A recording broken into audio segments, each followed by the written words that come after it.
आगे बढ़ू, आगे बढ़ू, इतना कैटेगराइजेशन समझ में आया? ठीक है, आप सुनिए आगे की कहानी।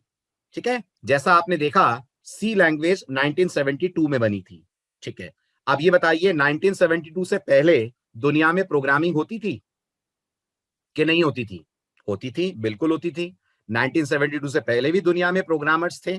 मैं आपकी जानकारी के लिए बता दूं, दुनिया की जो पहली प्रोग्रामिंग लैंग्वेज थी उसका नाम है फोरट्रैन। ये दुनिया की फर्स्ट प्रोग्रामिंग लैंग्वेज थी। कब लॉन्च हुई थी ये लॉन्च हुई थी 1957 में। ये लॉन्च हुई थी 1957 में। तो प्रोग्रामिंग तो 1957 से है ना मार्केट में, क्या कहते हैं, है ना? ठीक है, अब आप इमेजिन करिए, इमेजिन करिए 1972 से पहले दुनिया में आप भी होते और मैं भी होता। इमेजिन करिए हम दोनों का इस दुनिया में जन्म हो गया होता और आप मेरे पास प्रोग्रामिंग सीखने के लिए आते। तो मैं आपको ऐसे नहीं पढ़ाता जैसे मैं आपको अभी पढ़ा रहा हूं। मैं आपसे सबसे पहले पूछता, बताओ तुम प्रोग्रामिंग क्यों सीखना चाहते हो? क्या कारण है कि तुम्हें प्रोग्रामिंग सीखनी है? सपोज करिए आप में से कोई स्टूडेंट ये बोलता, सर मैं चाहता हूं मैं प्रोग्रामिंग सीखने के बाद सिस्टम सॉफ्टवेयर डेवलप कर पाऊं।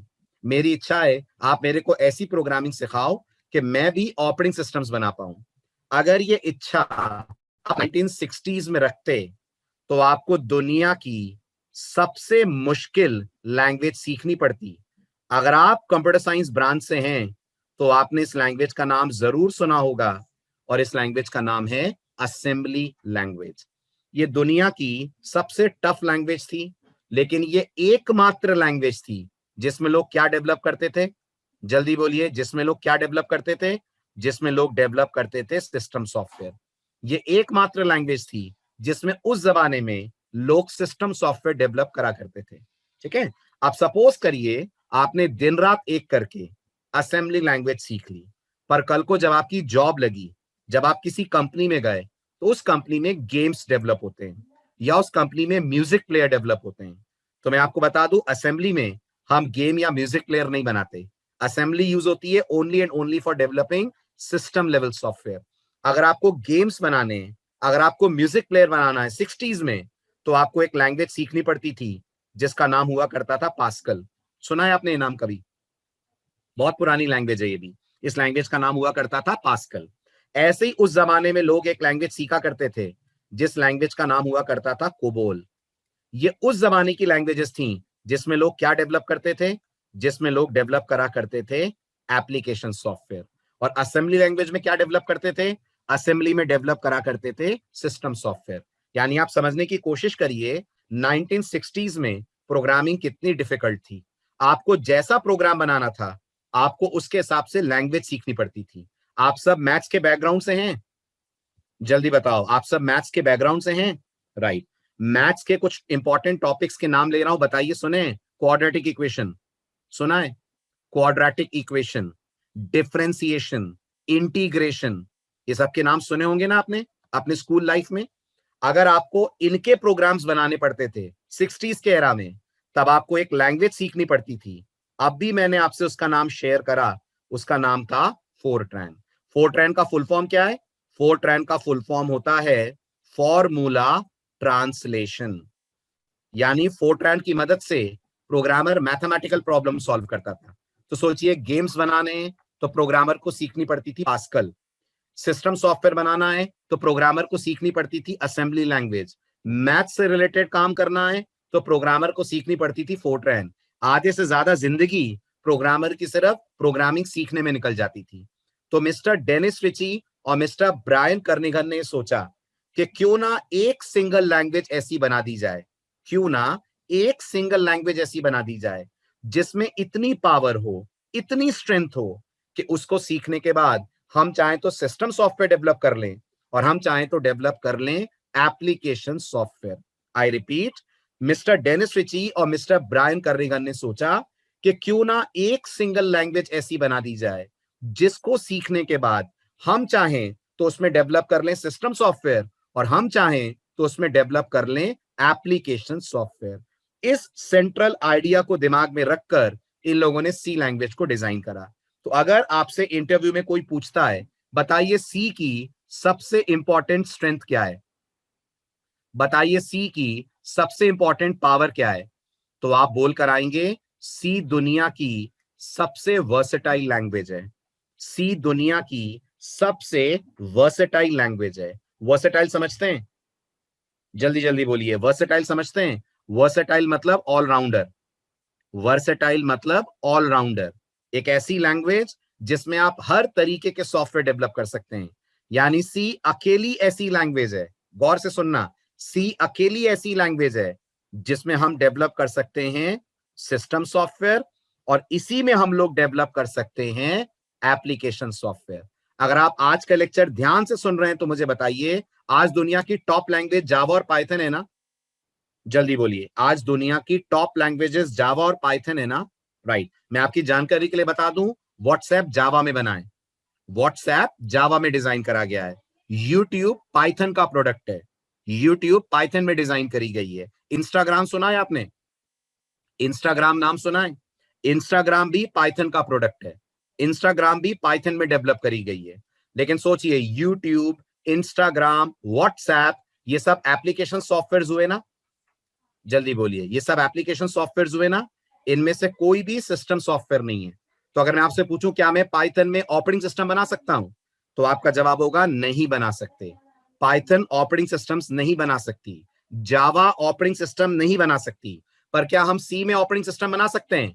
हाँ जी, हम सी में ऑपरेटिंग सिस्टम बना सकते हैं। और मैं आपकी नॉलेज के लिए बता दूं, बनाए भी गए हैं।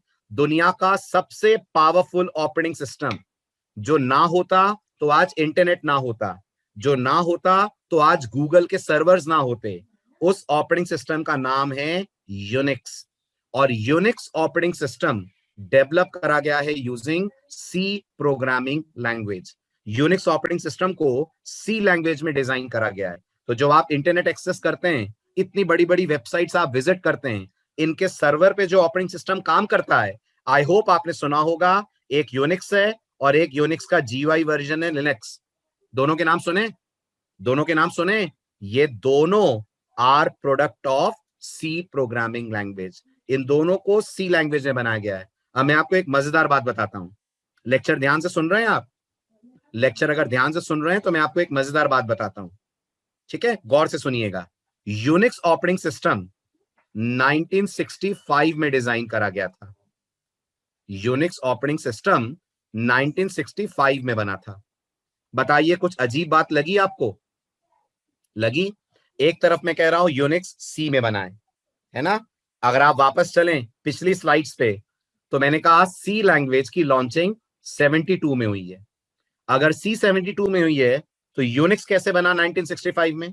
तो जवाब सुनिए। सबसे पहले सुनिए, यूनिक्स किसने बनाया? यूनिक्स जिन्होंने बनाया उनका नाम है मिस्टर केन थॉमसन। यूनिक्स जिन्होंने बनाया उनका नाम है मिस्टर केन थॉमसन। इन्होंने यूनिक्स ऑपरेटिंग सिस्टम को डिजाइन करा था। ओके, जब इन्होंने यूनिक्स बनाया था तो गेस करिए कौन सी लैंग्वेज में बनाया होगा? गेस करिए, आज ही के लेक्चर में जवाब छुपा है। इन्होंने जब यूनिक्स बनाया, नहीं, बी में नहीं, इन्होंने बनाया था असेंबली में। इन्होंने यूनिक्स बनाया था असेंबली में। मैंने आपसे कहा था ना, असेंबली ही एक लैंग्वेज थी जिसमें लोग ऑपरेटिंग सिस्टम बनाया करते थे। तो इन्होंने यूनिक्स को असेंबली में बनाया। लेकिन जब मिस्टर रिची ने सी लैंग्वेज को डिजाइन करा, तो मिस्टर केन थॉमसन इतने इंप्रेस हुए सी लैंग्वेज की पावर से कि उन्होंने यूनिक्स को रीडिजाइन करा, अच्छे खासे चलते हुए ऑपरेटिंग सिस्टम को रीडिजाइन करा। और तब से लेकर आज तक मार्केट में जो आपको यूनिक्स मिल रहा है, जो लिनक्स मिल रहा है, वो प्रोडक्ट है सी प्रोग्रामिंग लैंग्वेज का। इनफैक्ट शायद आप नहीं जानते होंगे, आपके पास अगर एंड्रॉइड फोन है तो आपको पता है एंड्रॉइड फोन के अंदर भी लिनक्स का कर्नल है। ये बात सुनी है आपने? आपके मोबाइल फोन में लिनक्स का कर्नल डला हुआ है। कर्नल क्या होता है मैं आपको आगे बताऊंगा। अभी बस इतना मान लीजिए, हमारे बॉडी का बहुत इंपॉर्टेंट पार्ट ब्रेन होता है ना? हमारे शरीर का बहुत इंपॉर्टेंट पार्ट ब्रेन होता है ना? ऐसे ऑपरेटिंग सिस्टम का सबसे इंपॉर्टेंट पार्ट कर्नल होता है, KERNEL, कर्नल। और आपके मोबाइल फोन में जो कर्नल डला हुआ है वो लिनक्स ऑपरेटिंग सिस्टम का डला है। और लिनक्स किस में बना है? जल्दी बोलिए, लिनक्स किस में बना है? सी में बना है। तो क्या मैं बोल सकता हूं सी का मोबाइल में भी कंट्रीब्यूशन है? क्या मैं बोल सकता हूं सी का मोबाइल में भी कंट्रीब्यूशन है? यस, लिनक्स का 2.6 कर्नल वर्जन आपको आपके एंड्रॉइड फोन के अंदर मिलता है और वो सी में डिजाइन करा गया है। तो सी मोबाइल में है, सी ऑपरेटिंग सिस्टम में है, हर जगह आपको सी मिलेगी। अब मैं आपको बताता हूं सी में बनाए गए एप्लीकेशन सॉफ्टवेयर। एक बार फिर बताइए, जावा का नाम सुना है? जल्दी बोलिए, जावा का नाम सुना है? सुना है। मेरे बैच में आने से पहले ही पता था ना आपको जावा? इस बैच में आने से पहले ही आपने जावा का नाम तो सुना ही होगा कभी ना कभी, अपने स्कूल लाइफ में, अपने कॉलेज लाइफ में। ओके, आपने पाइथन का नाम सुना है? सुना है। आपने पीएचपी का नाम सुना है? पीएचपी जिसमें फेसबुक बनाई गई है, सुना है आपने? राइट। मुझे बताइए, ये तीनों की तीनों जो मैंने आपके सामने लिखी हैं, ये प्रोग्रामिंग लैंग्वेजेस हैं? जल्दी बोलिए, ये प्रोग्रामिंग लैंग्वेजेस हैं? हाँ, ये प्रोग्रामिंग लैंग्वेजेस हैं, राइट। क्या इनको कंप्यूटर में इंस्टॉल करना पड़ेगा अगर मुझे कंप्यूटर यूज करना है तो? जल्दी बोलिए, क्या इन्हें अपने कंप्यूटर में डालना पड़ेगा अगर मुझे कंप्यूटर यूज करना है तो? बिना जावा के मेरा लैपटॉप नहीं चलेगा क्या? चल जाएगा। इसका मतलब आप मानते हैं ये सारे के सारे एप्लीकेशन सॉफ्टवेयर हैं? ये सारे के सारे एप्लीकेशन सॉफ्टवेयर आप मानते हैं? और मैं आपकी जानकारी के लिए बता दूं, जावा, पाइथन, पीएचपी, इन तीनों लैंग्वेजेस को डेवलप कौन सी लैंग्वेज में करा गया है? इन तीनों लैंग्वेजेस को डेवलप करा गया है सी लैंग्वेज में। मैं आपको इनकी डेट्स भी बता देता हूं। जावा बनी थी 1996 में। कौन सी लैंग्वेज में बनी है जावा? ऑब्वियस सी बात है, सी लैंग्वेज में बनी है जावा। पाइथन बनी थी 1991 में। पाइथन कौन सी लैंग्वेज में बनी है? वो भी सी लैंग्वेज में बनी है। पीएचपी कौन सी लैंग्वेज में डिजाइन करी गई है? वो भी सी लैंग्वेज में डिजाइन करी गई है और वो बनी है 1997 में। राइट। ये तमाम लैंग्वेजेस जो आज दुनिया की टॉप लैंग्वेजेस मानी गई हैं, इनकी मदर लैंग्वेज कौन है? इनकी मदर लैंग्वेज कौन है? नहीं अहमद, आप डायरेक्ट जावा पे नहीं जा सकते बिना प्रोग्रामिंग के बेसिक्स पढ़े। जब तक आप सी सी प्लस प्लस के बेसिक्स ना पढ़ लें, मैं रिकमेंड नहीं करूंगा कि आप जावा पे जाएं, क्योंकि आप फिर जावा को एप्रिशिएट नहीं कर पाएंगे। वहां चीजें उतनी बेटर नहीं समझ में आएंगी जितनी आपको सी पढ़ने के बाद समझ आएंगी। राइट। तो अब वापस आता हूं अपने पॉइंट पे। आप मुझे बताइए, इन सब की पेरेंट लैंग्वेज सी है, तो क्या मैं ये कह सकता हूं सी इन सब की मदर लैंग्वेज है? डेफिनेटली सी इन सब की मदर लैंग्वेज है। इसलिए नोटिस करिए, जितने भी लोग प्रोग्रामिंग में अपनी शुरुआत करते हैं, अधिकतर लोगों को यह एडवाइस मिलती है कि वो प्रोग्रामिंग की शुरुआत सी प्रोग्रामिंग लैंग्वेज से करें। Very good. सी किस लैंग्वेज में बनी थी? Very good question. C language उस जमाने में बनी थी असेंबली लैंग्वेज में, और उसके बाद सी का कंपाइलर खुद सी में डिजाइन करा गया। सी लैंग्वेज का कंपाइलर खुद सी लैंग्वेज में डिजाइन करा गया है। राइट। याद रखिएगा, सी दुनिया की एकमात्र लैंग्वेज है जो खुद ही में डिजाइन करी गई थी अपने फर्स्ट वर्जन के बाद। चलूं आगे, तो सी की स्ट्रेंथ समझ में आई सबको? सी को क्यों वर्सेटाइल बोलते हैं? सी आज दुनिया की वर्सेटिलिटी में नंबर 1 लैंग्वेज है। आप इसी में डेवलप कर सकते हैं ऑपरेटिंग सिस्टम, आप इसी में डेवलप कर सकते हैं application level software. Is this clear? Very good. बढ़े आगे। चलिए, तो ये तो हो गई बात सी लैंग्वेज की स्ट्रेंथ के बारे में। अब हम बात करते हैं थोड़ी सी प्रोग्रामिंग से रिलेटेड। अब हम बात करते हैं थोड़ी सी रिलेटेड टू प्रोग्रामिंग, और वो ये कि जब आप प्रोग्रामिंग करते हैं, इस समय आप कंप्यूटर यूजर हैं और आप बनना क्या चाहते हैं? जल्दी बोलिए। आप बनना चाहते हैं प्रोग्रामर। हैं आप इस समय कंप्यूटर यूजर। तो एक यूजर से प्रोग्रामर बनते हैं तो किन किन फेज से आपको गुजरना होता है, वो मैं आपको बता रहा हूं। तो अब हम पढ़ने जा रहे हैं steps required for developing a program. Right. कोई भी लैंग्वेज ले लें आप, Java, Python, C C plus plus, ये स्टेप्स जो मैं आपको बताने जा रहा हूं बिल्कुल सेम है। ठीक है। जब भी आप प्रोग्रामिंग के बारे में सोचते हैं, आपका सब आईओएस भी सी में बना है। तृप्तांश, आईओएस बना है मैक ओएस एक्स पे, और मैक ओएस एक्स का इंटरनल कर्नल वो भी सी में लिखा गया है। ओके, चलिए आगे बढ़ते हैं। तो गौर से सुनिए, steps required for developing a program. एक बार फिर बताइए, कंप्यूटर को 0 और 1 के अलावा कुछ समझ आता है? नहीं आता है। राइट। तो आप अगर प्रोग्रामिंग करना चाहते हैं और मैं आपसे पूछूं, बताइए प्रोग्रामिंग में हमारा पहला स्टेप क्या होगा, तो आप मुझे बोलेंगे सर हमारा पहला स्टेप होगा दुनिया में जितनी भी प्रोग्रामिंग लैंग्वेजेस हैं उनमें से कोई एक लैंग्वेज लें और उस लैंग्वेज को सीख कर उसमें हम अपना प्रोग्राम डेवलप करें। दुनिया में जितनी भी लैंग्वेजेस हैं उनमें से कोई एक लैंग्वेज हम सीखें और उसको सीख कर उसमें अपना प्रोग्राम डेवलप करें। अब मैंने आपसे कहा था इस पर्टिकुलर बैच में मैं आपको कुछ टेक्निकल वर्ड सिखाऊंगा। आपने भी 15 मिनट पहले सुना ऑपरेटिंग सिस्टम का दूसरा नाम क्या है? अभी 15 मिनट पहले आपने सुना ऑपरेटिंग सिस्टम का दूसरा नाम, वेरी गुड, सिस्टम सॉफ्टवेयर है। बिल्कुल ऐसे याद रखिएगा, जब आप कोई प्रोग्राम डेवलप करते हैं और कोई बोलता है प्रोग्राम को प्रोग्राम ही बुलाते हैं या प्रोग्राम का कोई दूसरा नाम भी होता है, तो गौर से सुनिए प्रोग्राम का टेक्निकल नाम क्या होता है। जब आप प्रोग्रामिंग सीखते हैं तो आपका पहला स्टेप होता है प्रोग्राम डिजाइन करना। और याद रखिएगा, जो प्रोग्राम मैं और आप डिजाइन करते हैं उस प्रोग्राम को कंप्यूटर्स की दुनिया में हम बुलाते हैं सोर्स कोड। उस प्रोग्राम को कंप्यूटर्स की दुनिया में हम बुलाते हैं सोर्स कोड। यानी अगर मैं आपसे पूछूं फेसबुक किसने बनाई है, अगर मैं आपसे पूछूं फेसबुक किसने बनाई है, तो आप मुझे बोलेंगे मार्क जकरबर्ग। आप मुझे बोलेंगे मार्क जकरबर्ग। मैं इसी सवाल को आपसे दूसरे एंगल से पूछता हूं और मैं आपसे पूछता हूं फेसबुक का सोर्स कोड किसने लिखा है? फेसबुक का सोर्स कोड किसने लिखा है? जवाब सेम है। आप मुझे अभी भी बोलेंगे मार्क जकरबर्ग। तो याद रखिएगा, जब कोई डेवलपर कोई प्रोग्राम बनाता है तो जो वो लिखता है उसे प्रोग्राम तो बोलते ही हैं, प्रोग्राम के साथ साथ उसे बोलते हैं सोर्स कोड। ठीक है, अब एक बार फिर मुझे बताएं, आपके कंप्यूटर का ब्रेन कौन है? आपके कंप्यूटर का दिमाग क्या है? आपके कंप्यूटर का ब्रेन है सेंट्रल प्रोसेसिंग यूनिट। सभी ने सुना होगा अपने स्कूल डेज में कंप्यूटर के सारे कैलकुलेशन सीपीयू में ही होते हैं ना, वही होते हैं ना। अगर आपका सीपीयू अच्छा है तो कंप्यूटर की स्पीड अच्छी है, कंप्यूटर की पावर अच्छी है। ओके, अभी बताइए क्या सीपीयू को सी लैंग्वेज आती है?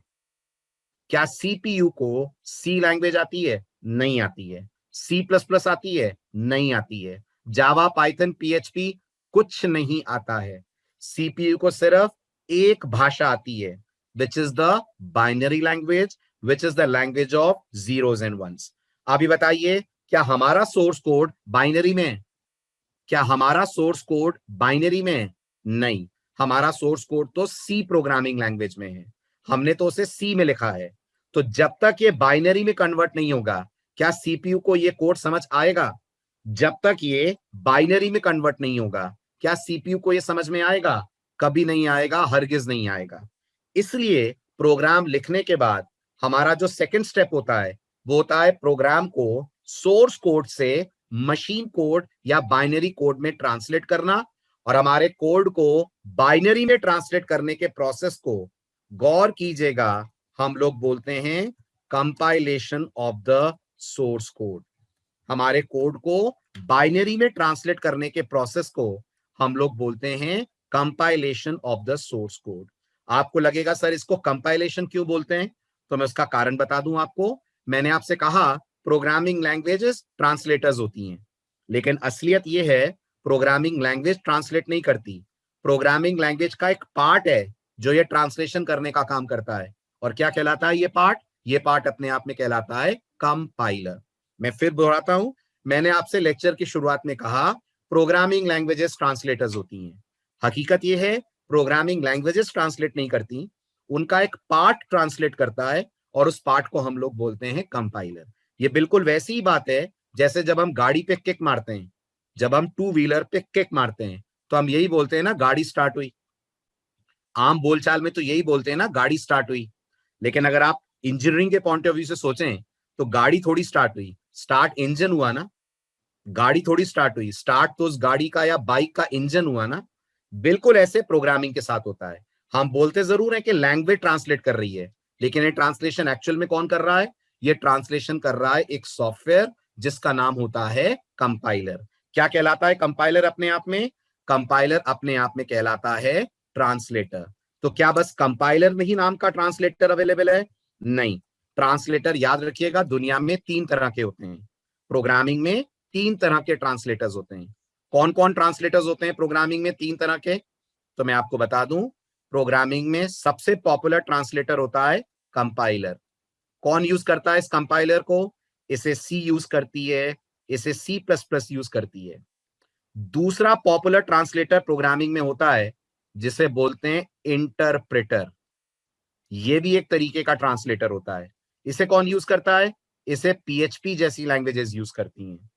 और एक तीसरा ट्रांसलेटर और होता है दुनिया में, जिसका नाम होता है असेंबलर। और मुझे लगता है आप सब गेस कर पा रहे होंगे असेंबलर कौन सी लैंग्वेज में यूज होता है। तो असेंबलर यूज होता है असेंबली लैंग्वेज में। असेंबली लैंग्वेज का ट्रांसलेटर असेंबलर होता है। पीएचपी जैसी लैंग्वेजेस का ट्रांसलेटर इंटरप्रेटर होता है। और सीसी प्लस प्लस का ट्रांसलेटर होता है कंपाइलर। अब बताइए हम कौन सी लैंग्वेज पढ़ रहे हैं? हम सी पढ़ रहे हैं। इसलिए मैंने स्टेप 2 में क्या लिखा है? मैंने स्टेप 2 में लिखा है कंपाइलेशन। अगर मैं आपको पीएचपी पढ़ा रहा होता तो मैं क्या लिखता? अगर मैं आपको पीएचपी पढ़ा रहा होता तो मैं कंपाइलेशन की जगह लिखता इंटरप्रिटेशन। मैं वहां कंपाइलेशन की जगह मेंशन करता interpretation of the source code. But क्योंकि हम सी पढ़ रहे हैं तो मैं बोलूंगा हमारा स्टेप 2 होता है compilation of the source code. और सोर्स कोड के कंपाइलेशन के बाद फिर हमारा फाइनल स्टेप होता है कि हम अपने इस कोड को एग्जीक्यूट कर पाए। That is execution of the machine code. तो कंपाइलेशन से मशीन कोड प्रोड्यूस होता है। जल्दी बोलिए हाँ या ना। बिल्कुल, कंपाइलेशन से मशीन कोड प्रोड्यूस होता है। देखिए गौर से डायग्राम के साथ, जो पहला वाला ब्लॉक है ये बता रहा है आपने सोर्स कोड लिखा है। ये सोर्स कोड सबसे पहले जाता है towards a software and that software is basically called as compiler. आपका सोर्स कोड ट्रांसफर होता है to a software whose name is compiler. Compiler क्या करता है? कंपाइलर सॉरी, कंपाइलर आपके सोर्स कोड को ट्रांसलेट करता है into the code which is called as the machine code. Right, this code is called as the machine code. ये machine code 0 और 1 का कोड होता है जी। ये मशीन कोड 0 और 1 का कोड होता है। इसी को आप लोग बोल सकते हैं बाइनरी कोड। और अल्टीमेटली ये मशीन कोड किसके पास जाता है? अल्टीमेटली ये मशीन कोड जाता है उसके पास जिसे इसको रन करना है। किसको इसको रन करना है? इसको रन करना है दो चीजों को। कौन दो चीजें मिलकर आपके कोड को रन करती हैं? एक होता है आपके कंप्यूटर का ऑपरेटिंग सिस्टम और एक होता है आपके कंप्यूटर का सेंट्रल प्रोसेसिंग यूनिट। ये क्या करते हैं? ये आपके प्रोग्राम को एग्जीक्यूट करने का काम करते हैं। तो प्रोग्रामिंग में टोटल कितने स्टेप्स हुए? प्रोग्रामिंग में टोटल हुए 3 स्टेप। स्टेप 1 प्रोग्राम लिखना, स्टेप 2 उसका ट्रांसलेशन करवाना, स्टेप 3 उसका एग्जीक्यूशन कराना ताकि हमें उसका आउटपुट दिखे, हमें उसके रिजल्ट्स देखने को मिले। Very good. जावा के अंदर केतन कंपाइलर और इंटरप्रेटर दोनों हैं। पाइथन के अंदर भी कंपाइलर और इंटरप्रेटर दोनों हैं। ये दोनों लैंग्वेजेस दो ट्रांसलेटर्स यूज करती हैं, कंपाइलर भी और इंटरप्रेटर भी। Okay, clear? अब ये दो क्यों यूज करती हैं वो हम लोग आगे डिस्कस करेंगे। ठीक है, आया समझ में पूरे स्टेप्स? पॉइंट क्लियर हुआ? चलिए वेरी गुड। ठीक है,